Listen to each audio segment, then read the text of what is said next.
So a quick way to reset my installation to defaults is to click on File and go to Defaults, and we'll just load factory settings. And we will just go under our preferences here.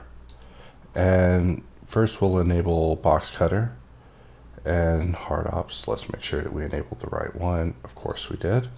And under Input, we just want to leave everything where it is. Let's see, we probably want to turn off auto perspective. It drives me crazy. We want to set our select to be right click, and we'll set our spacebar to search because I just can't have it not be search.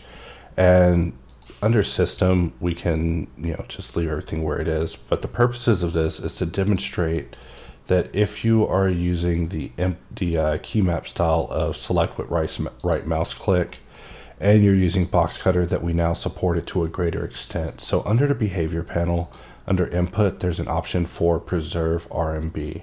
And what this means is that, let's say that we were to duplicate this shape around, and I have to select with right mouse click, which is kind of weird, even though that's basically where I came from.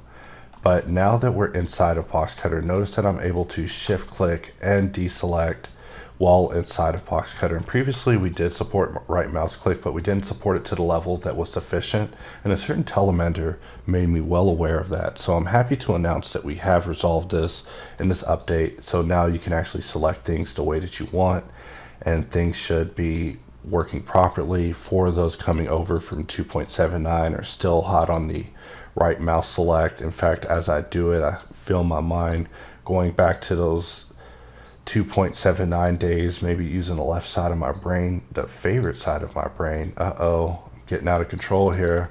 I'm just selecting things, and just, we could even look at it from here and select both and just draw a box cut in the air to just cut through both of them at the same time. We can look at all three of them, hold shift, select them, cut through all three of these at the same time. No problem with that, says BoxCutter. So with that, I am happy to announce that we have right mouse click support inside of BoxCutter. And now to press Control N and make a new file before I end up accidentally resetting my brain to, oh my God, I have to close and reopen Blender on that one. And let's pop that baby back open again. Small wait, and boom, we're back. And all right, there we go, back to sanity.